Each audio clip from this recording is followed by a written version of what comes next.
રાજ્યકક્ષાના મંત્રી કુંવરજી હળપતિએ બે ધારાસભ્યોને લઈને મોટો આક્ષેપ કર્યો છે। ચેતર વસાવા અને આનંદ પટેલ આદિવાસીઓને ગુમરાહ કરે છે। હળપતિએ આ નિવેદન આપ્યું છે, આરોપો લગાવ્યા છે। સાથે કહ્યું કે બંને ધારાસભ્ય આદિવાસીઓને ગુમરાહ કરે છે, વિકાસના કામોમાં ટકાવારી લે છે। એમએલએ ચેતર વસાવા તો ચીટર છે। અનંત પટેલના પગ નીચેથી જમીન ખસી ગઈ છે। સોનગઢના ચીખલી ભેંસરોડ ગામે રોડના ખાતમુહૂર્ત દરમિયાન નિવેદન કર્યું છે। વ્યારાની સિવિલ હોસ્પિટલના ખાનગીકરણના મુદ્દાને લઈને ધારાસભ્ય સામે આક્રોશ વ્યક્ત કર્યો છે।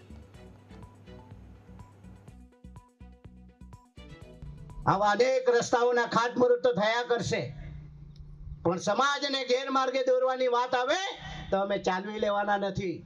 અને એટલા માટે હું કહું છું, પેલો અનંત ત્યાંથી આવ્યો, વાંસદાની, તારા વાંસદાની ધરતી એના પગ નીચેથી ખસી રહી છે, એટલા માટે ઉકાઈમાં આવે।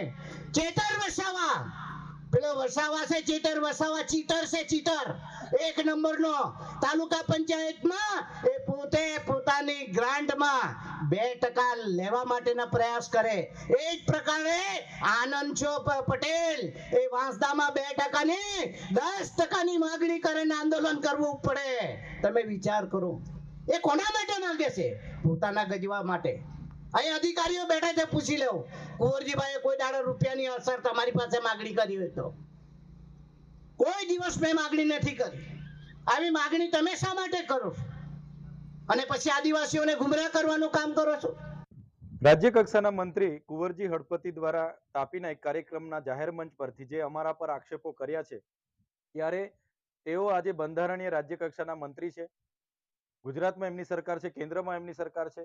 જો અમે અમારી ગ્રાન્ટમાંથી 2% લેતા હોય તો એમના પર પુરાવા હોય તો અમારા પર કાયદેસરની કાર્યવાહી કરે, અને એમાં જો એ નિષ્ફળ જશે તો અમે એમના પર માનહાનિનો દાવો કરીશું।